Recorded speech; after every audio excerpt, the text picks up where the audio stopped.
I am so incredibly grateful to be here with Mohan, who I'm going to introduce to you in 1 second. If you are new to the podcast, this is really just a collection of human stories all about going through adversity in life. We all have different sources of adversity, and I am honored and grateful to bring my next guest on, Mohan. Mohan, thank you so much for being here. I really, Thank really you, appreciate Brian, for having me here. Thank you so much. it. Yeah. And Mohan and I just met a few minutes ago, right before this, but we've been talking, back and forth. I'm just going to start talking about you, and then we'll talk about your life and your book and just all Yep. the adversity you've been through. And I just kind of want to learn from you and learn from your story, if that All sounds right. good. Sure. Okay. So, Mohan, you are a businessman, you are a father, you are an uncle, you're a husband, you're a brother, Mm-hmm. you are a son. Mm-hmm. You are a mountain climber, Yep. apparently. Mm-hmm. Your book, Inner Trek, about your journey through the Himalayas, is in the mail right now, so I'm eagerly awaiting it. There's so many places I want to start, but I just Mm-hmm. want you to kind of introduce yourself to my Sure audience. thing. Well, I'm glad to. Yeah. I'm having the best time of my life in my 60s. All right. I didn't know that I would be so fit and so agile and so excited, and life has been great to me. The 60s have been really good. I'm 67.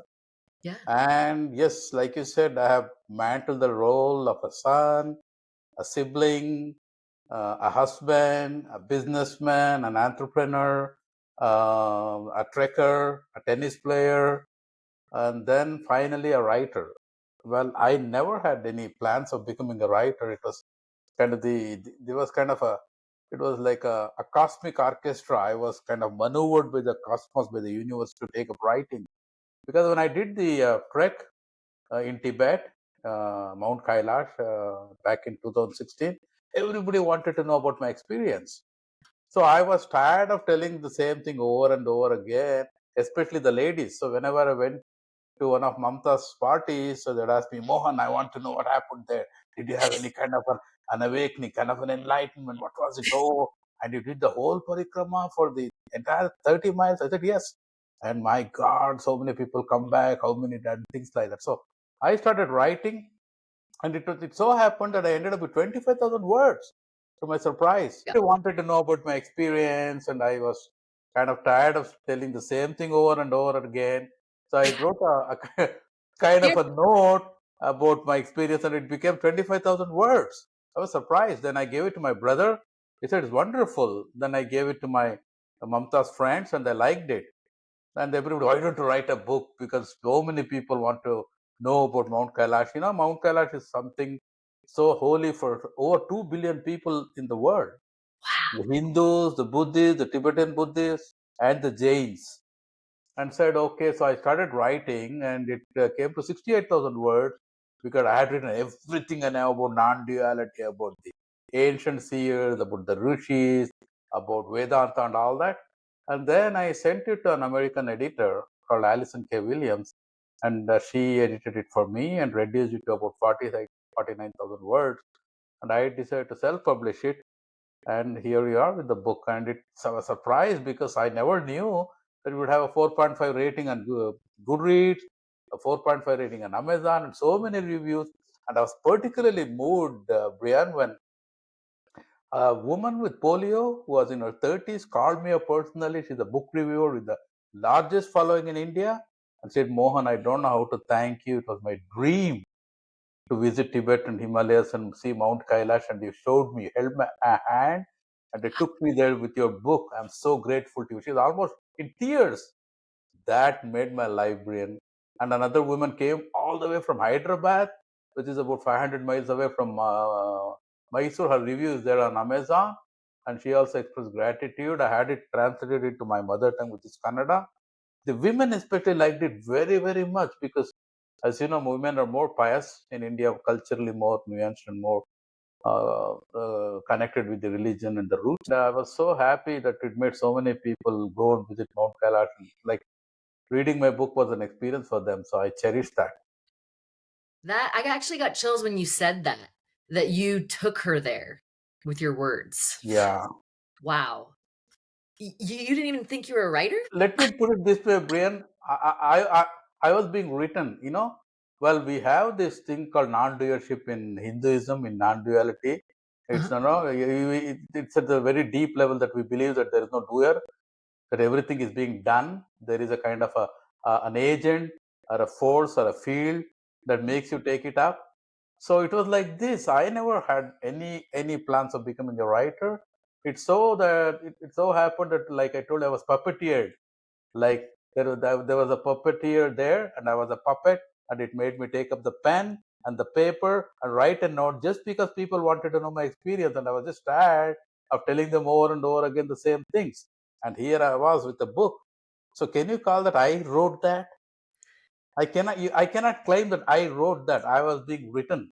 I was being maneuvered into writing. So I had sold all my businesses by then. I was deep into kind of trekking and spirituality and reading, more reading than writing, because I was very keen to read about Western philosophy. I knew about the Eastern philosophy. Yeah.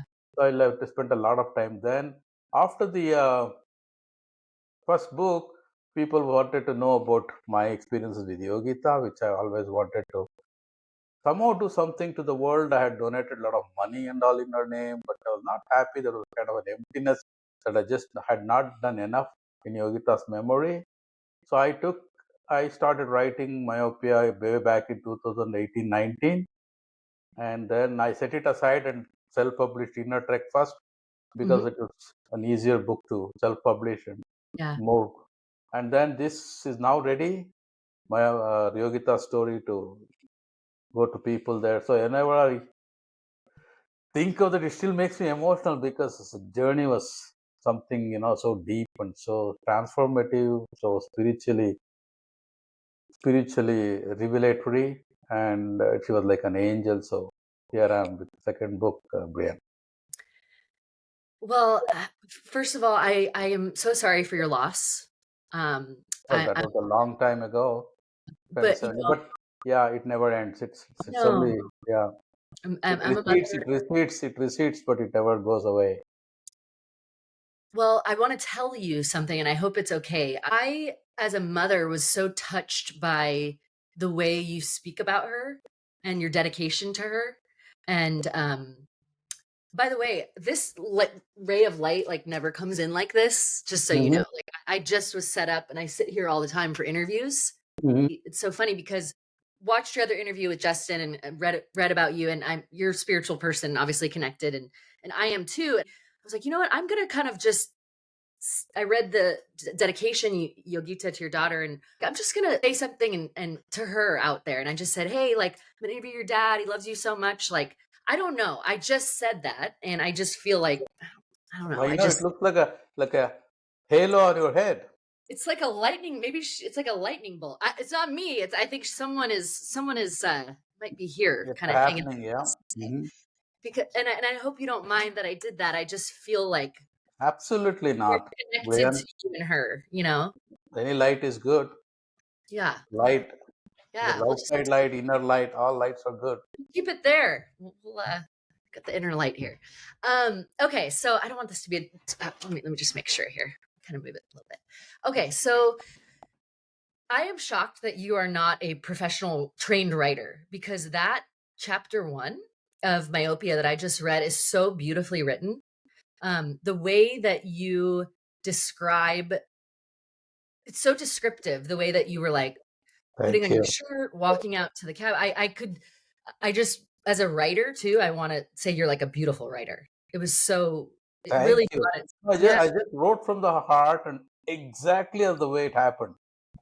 I have tried to embellish anything, not tried to write anything to exaggerate and make it anything more than what it was. I just tried to be as carnal, physically carnal, and write Yes. everything that I remembered. Because so it's such a the most, I would say, the most important, most memorable day of my life was the day that I discovered my 4-day daughter was blind. So you can never forget that day. So it keeps on. I can never take it out because it's such a huge day. Yeah. You were saying it was one of those days where you're feeling like you had, you know, accomplished in your life. I had the business, I had the house on the hill, I was beautiful day, I got my firstborn. Yes, I all my hard work, right? And I know many of us, anyone listening to this podcast, you've had that moment where you're like, oh, okay, finally. And then something. Do you recall, and in your book, obviously there's tons of detail about this, which I'll put in the show notes and all of that. Take us through that moment. How do you kind of get yourself through that? Or how do you attempt to kind of put one foot in front of the other? Brian, it's very easy to sit and tell what needs to be done and what I should have done or what I could have done and what one Yeah. needs to do. But it is very, very hard. The only thing I can say is that when it is happening, there's not a goddamn thing that you can do. You just have to go through the motions. You have to go with the flow Yeah. because you will feel angry. I cried and I cried. I wondered why I was crying. I had cried. Was I crying for the baby? Was I crying out of self pity? And I Mm, was then angry, then again guilt, and then self blame. Definitely something that I did that is happening to somebody. So, because there's no way that God, what is God doing for a baby which is 4 day old? I mean, there's no way that he has done anything wrong. Must have been me, and my wife was pure and pristine. She was yep. only 19 when I met her and 20. So it got to be me that I did something for which is a kind of a retribution, divine retribution. So you need to know that when adversity happens, when bad things happen, there's not a thing that you can do. You just have to go through the motions, accept the feelings, not hate yourselves. It's very easy for others to say that this is not so bad, this too shall pass. In turn, there's a reason for all this, but it's too mundane and it's too simplistic and too banal to say such things because it's not going to go any comfort because the person is undergoing that. Oh, what the hell do they understand? You Yeah. know, It and diminishes their pain in a way. so yeah, you cannot realize such a thing, and they don't understand and all that. So it's I don't what I there was nothing that I was not strong. If I were to go back and meet that guy when he discovered the news, I'm just going to tell Mohan, stay in there. You're stronger than you think. Don't be so hard on yourself, buddy. You cry it out, doesn't matter. Don't indulge in these kinds of feelings. You're strong. You hang in there. Don't worry about all these things. Don't trust the future. Trust the universe. Is what I would probably say. So when somebody gets a news like this, a shock, Hmm. there's no way that you can control the mind or manage the mind or comprehend the mind Mm, because the you, the deep you, the lower you, the higher self, the lower self, it all disappears. It all becomes a web, a complex web of emotions, of yes. feelings, of reactions. So it depends upon the situation, it depends upon your conditioning, it depends upon so many things. And on those, you would either indulge in anger, bitterness, self pity, hate, crying. There's sadness for sure, there is grief for sure, anger, some people self blame, some people guilt. Okay, but it's harder when you're younger. It gets a little easier as you age because, as they say, the number of spots on your face is an indication of how many sufferings you have gone through. That's why when you see old people, they have so many spots, and each spot for the each distress or adversity that they have faced. That's why we in India consider old people extremely sacred, and we seek their blessings. Yes. Okay, setting Yeah. aside all their bitterness about the present generation and things like that, which is normal. Anybody you go now, yesterday was always golden. Today is not so golden. So that part is aside, but old is truly gold. Yeah. Well, and I watched your interview with Justin too, and in your book, even just that first chapter was quite emotional for me to read. Because I also know I was like, gosh, I have the honor of meeting him. I'm on this spiritual journey right now, so everything you're saying, I'm just drinking it in. And one thing you said when you talked to Justin, and I'm sure you talk about it in your book, is there's pain and then there's the suffering is the choice. Mhm. We assign the meaning. And in a lot of spiritual traditions, which I'm learning about, I was raised Catholic, but I'm studying like Buddhism. I have some Hindu friends. I've actually been to Bangalore. Oh Um, yeah. this Oh, I ring live 80 miles from Bangalore, Brian. This is from Bangalore. This ring here. Oh, okay, nice. Yeah, because when you said in The your green one, the you said emerald, yeah. you said you were driving to Bangalore to the hospital. I was like, I've been to Absolutely. Bangalore. Hmm. Um, so we got some Bangalore energy here. And then this one's from South Africa. My mom is South African, so we've Oh, got some wow. national energy coming. Wow. But I that's why I need like 5 hours with you to talk to you about spirituality and all sorts of stuff. But um, talk to me about your view through all your life experiences on the choice pain hits, right? And then we choose to suffer. What can one do? And in your how do you make that how do you minimize your own suffering when pain comes arrives at your door? Yeah, here is the thing which I keep discussing with Justin too. That see that language has its limitations, Oh, has its boundaries. Language has its brackets. Now there is a word called suffering in English. yes. Now the suffering as a noun and suffering as a verb. I went through intense suffering, use it as a noun, and then I suffered, use it as a verb. But one way or the other, the West in English language, suffering always refers to a circumstance of hardship. Hardship. It's more hardship, an experience of hardship. Okay, and the hardship is not something inside, but it's outside. There is an event, there is a pain, or Mhm. there is something that happens to you which is not good, a betrayal or a disappointment, Yep. or maybe a failure or whatever. So these are all events which cause distress in your mind. Okay, automatically, because there is a lot of mental agony that you go through. But do you suffer? Now, what is suffering? In our dictionary, in Hinduism, in Sanskrit, there is no equivalent word for suffering. The closest that you get is dukkha. In Buddhism, they use the word dukkha. In Hinduism, they use the word dukkha is an existential angst, which is a part of samsara. Mm, Samsara means world, not family. So as long as you're in the world, there will be demands on you. There will be continuous demands of familial responsibilities, worldly responsibilities, financial responsibilities, and all that. So for us, life samsara is a dukkha. So we need to get away from that. It's called salvation, called moksha. But as long as you get a human incarnation, their own life is nothing but what you call suffering, what we call dukkha, with glimpses of non-suffering in it, which you call happiness. Number mm, one. Number two, mm. suffering is a reaction. It's not an event. It's not an experience. Okay, pain, like you said, pain is a sensation. Yeah. Crying is an instinctive physical reaction. Screaming is an instinctive physical reaction. But hating yourself, blaming God, feeling jealous of somebody, not having pain, or feeling bitter, that is suffering. So suffering is kind of a man made reaction, a human made reaction, and not an event or an experience. The event, and the other thing that you need to understand, we believe in Hinduism as well as even the Abrahamic religion believe that there is Holy Spirit in all of us. The Holy Yes. Spirit is nothing but God and the universe. What do you call? We call it Brahman. The Zen Buddhism calls Tao. So if you suffer, God suffers too. But Oh, if you accept what is happening to you, and then it becomes a little easier. It's easier not for you, the mind, not for the mind. At the mind level, you cannot help but feel and go through all that.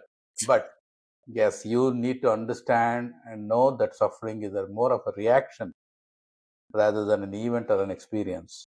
mm. So that is why we met, and I met Justine, and we decided that this is something that the West should know. So when we said these experiences are sacred, which experiences? To call suffering is sacred means because suffering is man-made, how you react is the suffering. But you have to recognize the sacredness behind those hardships because that is what chisels you into becoming a better man. That is what opens up the unrealized self in you. It's like an inner lens. See, that is why I keep asking this question. Look back on all your past. You cherish all the good memories with your kids, all the joys, all the great things that you did with your husband, the vacations. Did you take anything from that? No, they are all good for a showcase, as a memorabilia. But if you look at your sufferings, somebody betrayed you, and then you changed the course. There was a disappointment, maybe like a job loss that changed your course, and then maybe there was something else that made you change the course, and you are what you are because of that, and the lessons that you took from it, how you conquered yourself, how you through you empowered yourselves, overcoming all those emotions, facing those hardships, that is made what Brian what she is today. So have you ever sat and said, express gratitude or suffering? No. You want to remember only the great joys of life, because that is the way the mind is. The mind tends to label this as negative and positive, because the state of mind, either there is joy, there is pain, or there is distress. But do you always, when you look back and learn? So there is a very simplistic that failure is a teacher. It's about as good as the world goes in defining. But look back at your life and write down every day in a journal who betrayed you, what you learned from it, and what made you what you are today, the disappointments, the failures. Like I said, that these are all course corrector. Mm. Like you wouldn't get the seat in Ivy League college, but took it up. But you were disappointed, devastated then. So I keep saying this over and over again, like one of the Western philosophers kept saying that the eternal recurrence. Are you happy with your life? There's only one indication of that. If I gave you a choice to relive the same life over and over and over again without changing a goddamn second of it, would you relive it or not? If the answer is yes, then you are a complete happy person. If the answer is no, you have not taken anything at all from your life, not learned anything at all from your life. So if I were to relive every moment of it, I would not have it any other way, even if it happened to be 100 times. Because that's where it's supposed to be. That's where the way it's meant to be. I am what I am. Yogita is where she is. Like we say in the Bhagavad Gita, it could never have happened any other way. It is never it can never happen the way it is happening in any other way. It can never happen in future any other way than it is going to happen then. Mm. So there is no point in talking about only if this had happened. Oh, it could if I, oh I should have, oh I could have, I must have, oh. So one of the principles that we discuss about again is the only thing you need to regret is regretting. Never have regrets. The way you articulate that lesson, having these epiphany moments, because it's all about the transcendence, right? It's funny. This podcast was born out of me being like completely broken about 18 months ago. Um, Now, what you just said, the sitting in this seat right now, I'm so proud of it. And I could not have gotten to this moment. I had to Yes, be broken. Like, absolutely. and when you said that, you're like, I, I, I get what you're saying. And I didn't, um, I like who I am better because of what I've been through, even Absolutely. though, Bang on. You're yeah. bang on. Yeah. Wow, thank you. I feel like this is also a therapy session, not only a podcast interview, Oh, therapy session, book review, sure. so many questions. You talk about this in the book. I want to read the chapter, Myopia, A Father's Journey into Love, Loss, and Sight Beyond Vision. It's coming out in April, right? But it is Yep. available for pre-order on Mhm. Amazon. And I'll put all of this in the show notes. You have 17 chapters. And I think the titles of the chapters kind of shows this story, what they can expect. So, The Weight of Unseen Fears, The Eyes of Destiny, First Glimpse of Life as a Father, A Future Gone Dark, so adversity, right? A World Out of Focus, Blindsided, so Eyes Wide Shut, and then Vision of Hope, right? Like up and down in life, you see a vision, Shattered Hopes from Unseen Truths, My Darkest Moment. I know we've all had one of those. Focus Shift, Sights Set on America, Eyes Full of Promise, light at the end of the tunnel. Light eclipsed by darkness. My eyeless angel is gone. From the shadows, resilience blooms. Wow. I mean, even I there I don't want to treat those titles lightly by reading them so quickly. My intention of doing that is when someone hears that, it's not all it life is this, right? And your Absolutely. A and roller coaster. everybody's life is this. It's just like those mountains look different and the peaks and the valleys. Um I just want to commend you and for your strength and want to thank you for sharing because it's not easy to be vulnerable. I just want to thank you because you writing this for grieving parents out there, for anyone going through something, it gives them permission to kind of crack themselves open. Even if Thank that means you. talking to I, someone. I hope it does. I hope it does. It does. Yeah, one of the biggest problems with the world is that you are ashamed of exposing your vulnerabilities. We are all human after all. Yeah. You have to build the moral courage to be what you are and who you are. So don't ever hide back your tears. Don't hide back your shame, whatever it is. And we are all humans, and we do make mistakes. We do sleep. We do fall. You don't just fall and be on the ground and crying all the time. You do this. Get up and keep moving on. And Yeah. don't be afraid. If somebody laughs at you when you're falling, don't be afraid of their laughter. You laugh along with them. Yeah. So it's easy for me to say because it's easier as you age to be uninhibited. But Yeah. when you're young, you're very careful about what the world thinks about you, who is going to Yes. laugh, if I trip, are my shoes okay, is my dress okay, and all that. So it's so hard. It's very easy for me to tell these things, but we got to have the kind of moral courage not to give a. I don't want to use a bad word, but it's really important. And like you said, exposing vulnerabilities in writing, I hope it motivates others to come out with the raw story, including the bad things they did, including the things that they must not have, they wish. Doesn't matter. There are no regrets. It could not have happened any other way. Be Yeah. authentic. Be yourself. Authenticity is very critical. Be yourself. What the hell? So that's Yeah. why I like the irreverent note that you have. The lack of seriousness is a good thing that I really enjoy and like. That Thank you. doesn't mean you don't have to be serious and you don't have to be solemn just because we are talking about a discussing topic. And there are no win. See, the other thing is in the West, especially in the US, there are only two binary thinking: winners and losers. You're Huh? rich, you're a winner. You're a poor, you're a loser. You're an Ivy League, you're a winner. You're not, you're a loser. So Exactly. this is something that we have to get over with, man. I mean, this is something. Everybody is a winner. Nobody is a loser. No. And then the victim and the, like I keep saying, also the victim attitude. I am like this because of what happened to me. I am there like this. So you have go through some bad things before you were 12 or 13. You want to remember that, but you don't want to remember the good things that happened between 13 and 35. You want to set all that aside.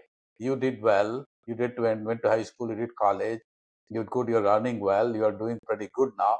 So do not use what happened to you in the past, especially during your the formative years, as a kind of a rational justification for how you're feeling now. The mind feels what it feels. Don't give too much importance how you're feeling. You're afraid in the mornings, no problem. That's called morning anxiety. It's got nothing to do with your childhood. It's Yeah. got nothing to do with what you went through 25 years Don't ago. blame your mom You- for that. That's you. Yeah, you feel a little low energy. You don't feel like getting out of the bed. Don't blame it on something that happened to you in the past. It's just one of those days. You ate badly, you have a gut problem, or your brain chemistry that is screwed up. Give it some time. That's help. It's a passing cloud. Like you have gray mornings, and then the sun doesn't come out, but the sun is going to come out eventually. But you want to accelerate. You want quick fix. You want to take proper some kind of an anxiolytic and make sure that you. Well, that's fine. I mean, not against taking medication. It helps. It is required because Sure. sometimes, yeah, the mind is a victim of the brain, and it's only chemicals and new electricity. So fine, but accept your feelings, man. Don't give too much importance how you're feeling. As long as you can carry on with life and grit your teeth and carry on, do that. I mean, and take whatever help that is required, but don't give too much importance how you're feeling and try to analyze and figure it out that no, I feel this way because of what happened to me then. So I think it's about time everybody stop doing that, especially in the West. You don't need a card. You need a rationalization or a justification to feel what you're feeling. Maybe you're not feeling so confident, or maybe you're feeling diffident sometimes, or you feel a little jittery, or you feel tentative. Fine. It's not because of don't think about why it is happening. It happens, it happens. It's It'll pass over. just witness it, right? Yeah, I Just witness it. witnessing, like the clouds in the sky, right? Yeah, Um, but yeah, like I said, brain, it's easy for me to say, but the problem is as you're when you're young, they got get mixed up. Your thought, your feelings, your emotions, the state of mind, everything get mixed. You become that. you do. Yeah. You hold the hand of the thought and you go with it. You can't help it. So you know, well, it's very easy for me to mindfulness practice, meditation, and all. The point is, as long as there's one part of your tiny part of your mind that knows that you are holding on to a negative thought and going along with it, or a feeling of distress that you're holding along, that is enough. You build on that one thing that is can sit, and the little guy who can watch at the big bad guy who is going with the things that are making you bad, hold on to that and then make sure that you understand that, oh, this is not me, this is not me, it's my brain. Blame it on the brain, blame it on what I ate and everything. But fine, I am there, good. So you need to understand that the way that you feel is something that you need to accept and move on. Particularly blaming, using the past as a justification for whatever is happening to you now, is we are not prisoners of our past. Should not be. And it's easier as you age, like I said, Yes. It is. especially the brain mind connection, but it's hard when you're young. But if you can somehow manage, that will be the Mhm. day. So through all of this, through your first book, your second book, through your journey through the Himalayas, through all of your business ventures, through all of the ups and downs of your life, through having you have 3 children Yep. I that have two. So the one passed away, Yogita passed away. yes, yes, but I have two now. she's watching over you. She's This, here. this is a very tricky question, Brianna. Help me out here. Okay. When people ask me how many children you have, what should I say? Two or three?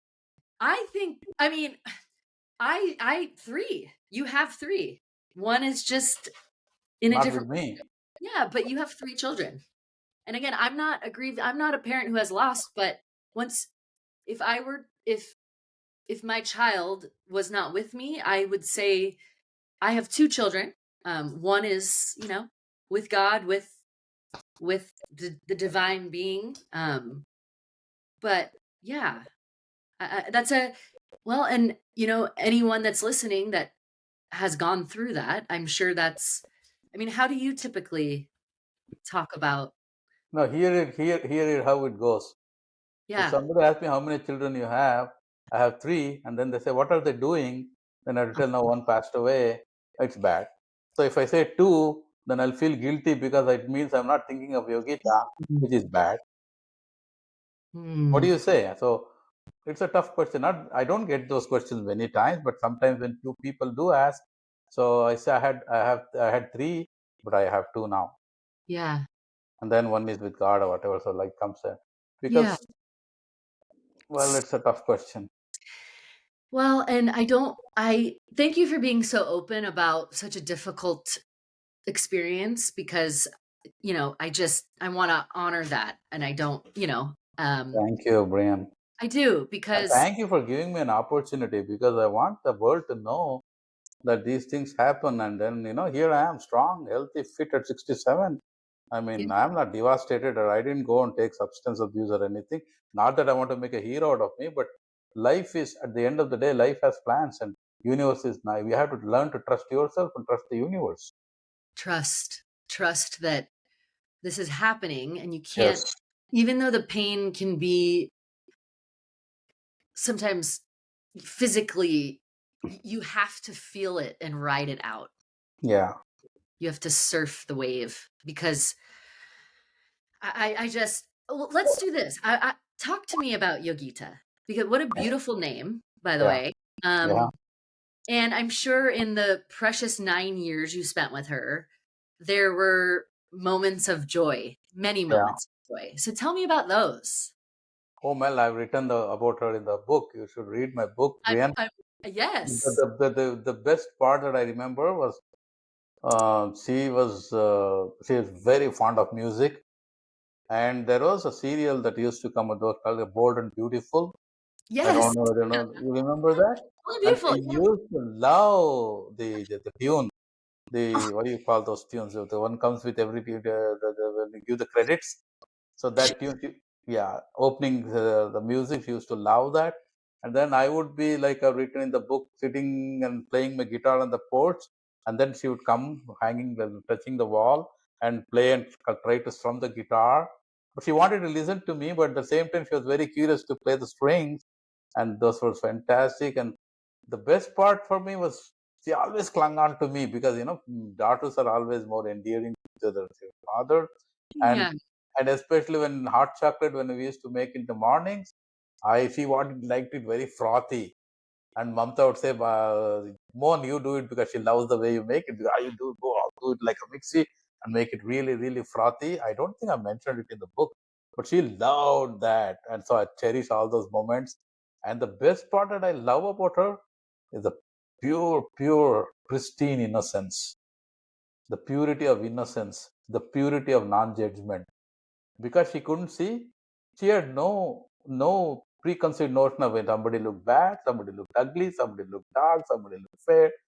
She only went by the touch. And then she would always come, and if I was wearing a watch, she would try to take away the watch strap and then put it in her mouth. Then when I carried her, she would try to lick my face because I used to wear aftershave and she liked the cologne.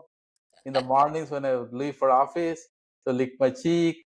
And those were really, no, I still remember as a 2-year-old. And then she became big, she became tall. She was an extremely pretty girl, very pretty, very fair. Hmm. And then, like I've written in the book, one of the best things is when Rachita was born and she was taking her feeding bottle. We used to give feeding bottles to the babies when she was 7, 8 months. And one Mamta called me and said, Mohan, come here and see. And Yogita had snatched the feeding bottle from Rachita and she was sucking it all the way. And the bed was so cute. And Rachita was gaping at her because she couldn't even turn. So she would turn and say, what is happening? She was only 5 or 6 months. So these are moments that so actually, when I changed the house, when Yogita was 3, we moved to a new house, 3.5. So when we moved, I broke down uncontrollably, remembering all those moments that I had spent with Yogita in that house. Hmm. The best part of my life was the 2.5 years. So Rachita came when Yogita was 2.5, and then they became so close with each other. He Yes. was very protective of her. He would Oh, give her bath, hold her finger, and take her on walks. it's those little moments of getting them cereal or them doing that funny noise. When you were saying that, I was flashing back to all the little things I like about my kids, and I'm like, "Oh gosh, don't miss those." You know? Yeah, oh, absolutely. Those are the best part of a mother's and a father's times with the children are between the ages of 1 and 8. I would say the best part when you know they are naughty, and they're innocent, yet they're a little naughty. They're mischievous, is extremely endearing, extremely lovable and affable, and no labeling, no judgments, no pretense. Okay, they do a pretend for attention in a Yeah, cute way. So those are the best parts of bringing yeah, up children. Those are the best years. yeah. I think it's trying to consciously slow down if you're a busy parent, and like you said, there's stresses, right? The world, Yeah, finances. that will never go. No, but that's life, right? And that's what we have to, what being alive is that comes with it, right? I love the beautiful moments you talk about, like that sibling relationship. Hmm. Um, and just it reminds me of just the power of kind of having somebody close to you. I'm sure as a parent it was beautiful to witness one of your other children showing compassion, that innocence to Because another. it's such a tough call for us because on the one hand we would be looking at Rachita and feel so blessed and happy. On the other hand, look at Yogita and she couldn't do those things. And then we would feel sorry, but at the same time be very happy because Rachita never bothered or he never knew what was wrong with Yogita. The children were so good and kind and nice to each other. And Yogita didn't know what she was missing because it is we who were pitying her, not she was happy. She was one of the happiest children ever. Happy, laughing, bubbly. So she didn't know what she was missing. It was we, the world was feeling sorry for her. It was we. So this is the thing, Brian. If you pity people with special abilities, differently able children, you are being selfish and arrogant and self-righteous because you hold that you are at a higher platform, you are at a higher pedestal because somebody else doesn't have that.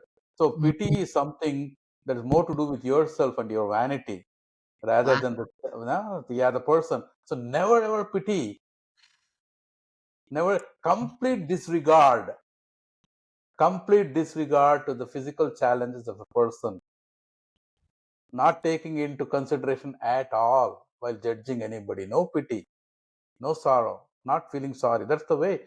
See, you have to accept the universe with perfections as well as the imperfections of God as they made it. Not look and feel sorry for the imperfection. What according to you they're imperfect? Are you pitying imperfections of the universe? No. So Mm, never pity.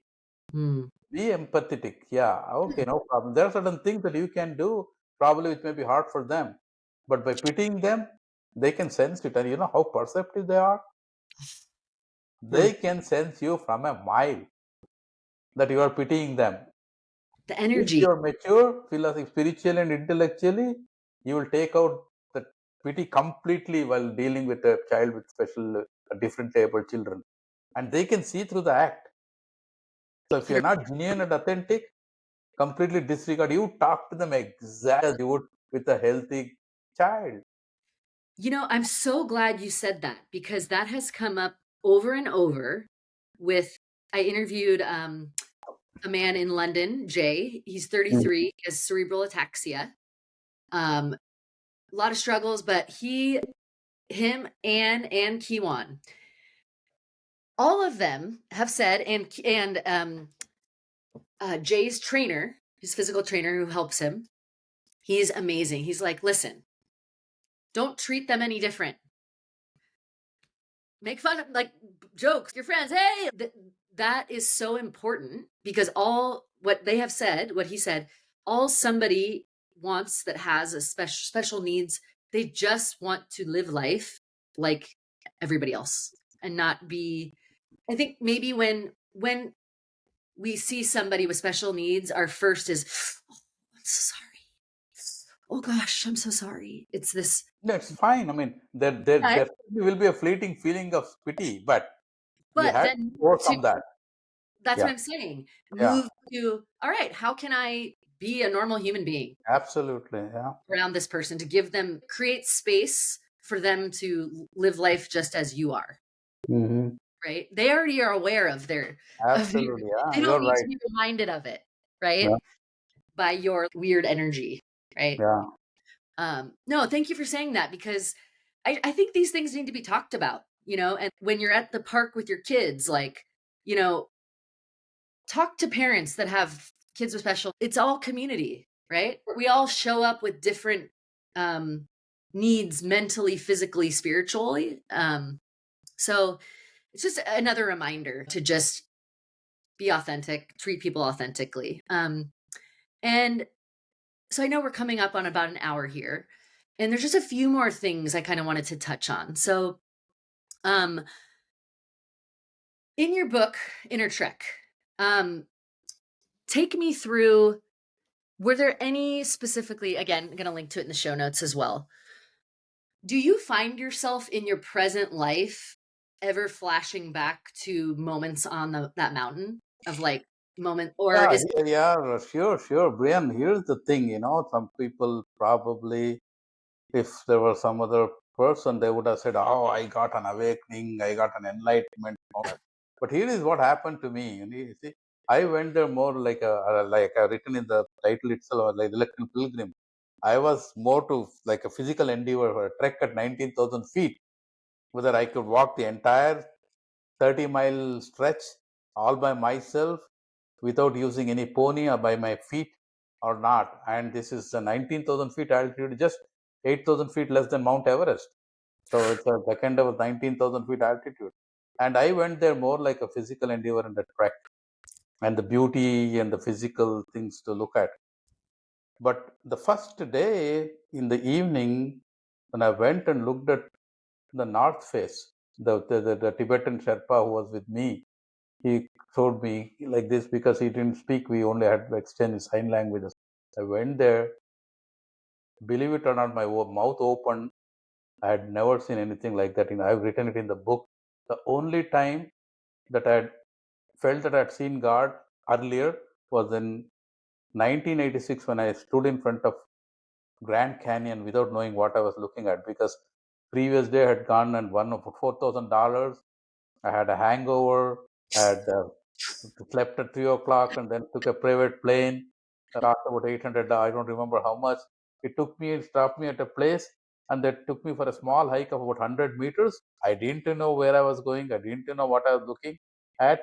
And then I go and stand and look at a crevice, a hole 1 mile across, infinite distance canyon, unbelievable.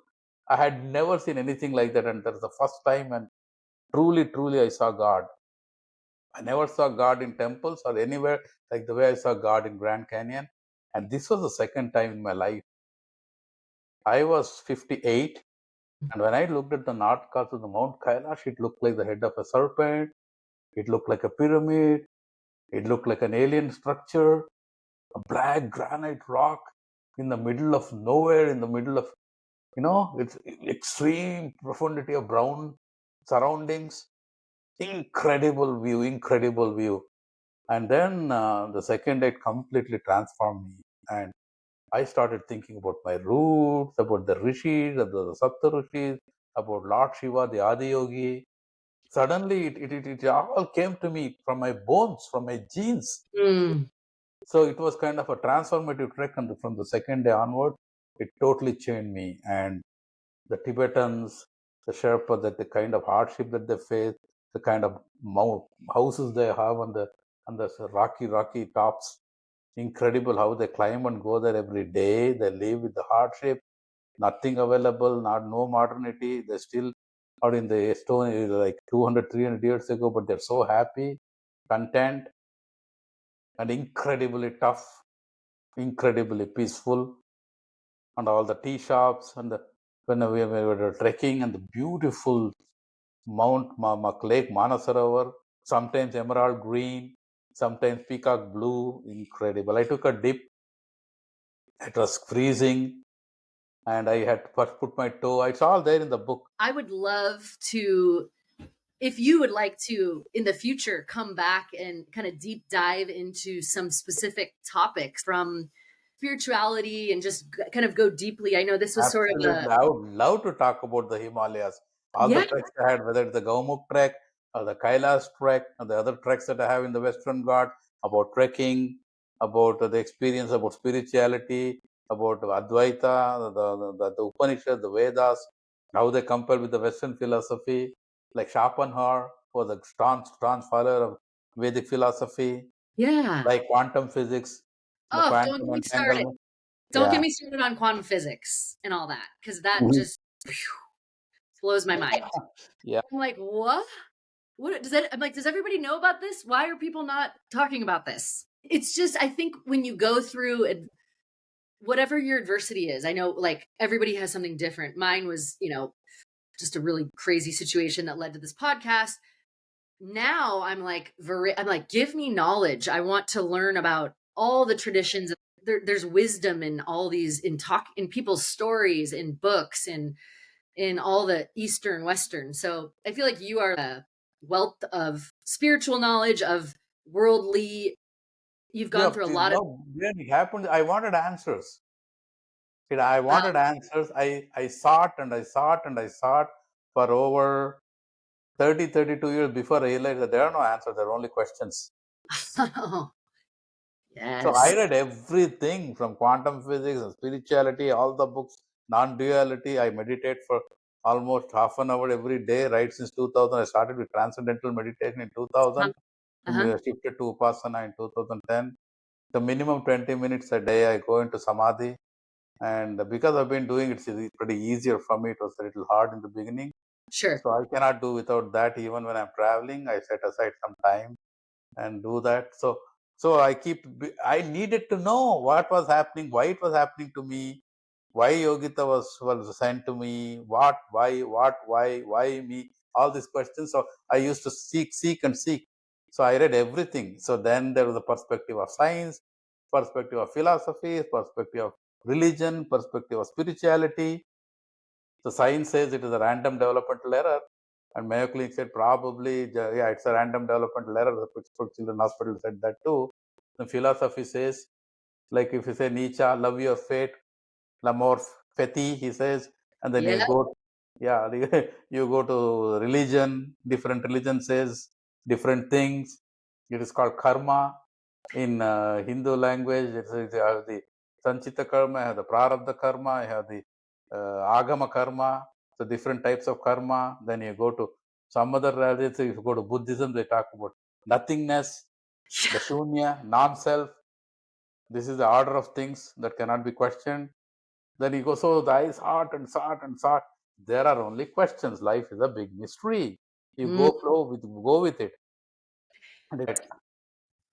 Um, I would love to bring you back to, I know this was a meet and greet and hello and to Sure talk. thing, Jayan. My pleasure. It's been wonderful. You have been so candid. You have been so open and Thank you. so, so I would say genuine and authentic. I love that.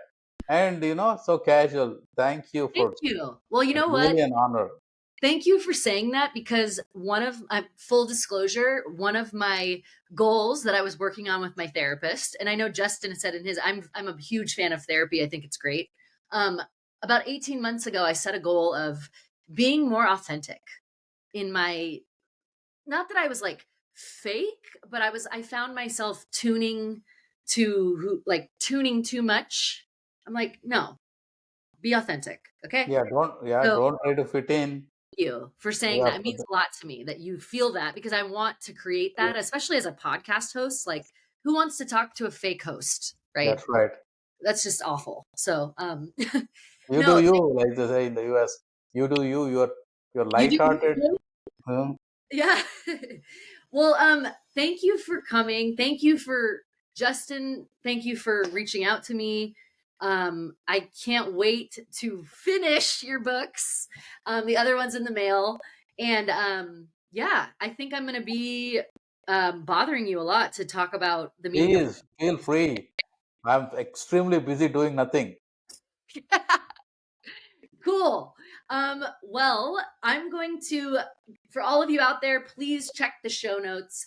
I've got a link to Mohan's website, his two books, The Inner Trek about the Himalayas, and then Myopia, which is coming out in April about his beautiful, amazing, wonderful daughter Yogita, who I know she's feeling this energy right now. I can just I know good things.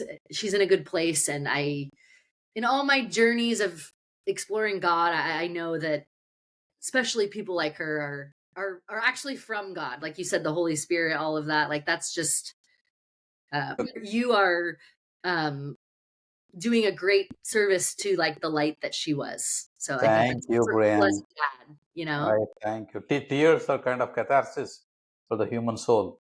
It's good. yes, It's not bad. it's not bad. It's a beautiful No. thing. Yeah. Well, thank you, Mohan, and Thank you, Brian, for you are having me. awesome. Enjoyed it. Yeah, Thank you're my you. new friend. I always say you're my new. I always make my Namaste. podcast my friends, so you're my new Namaste. friend. All right. You are my So, friend too. Thank you. yes, we'll talk soon. Bye. All right. Bye Bye. bye.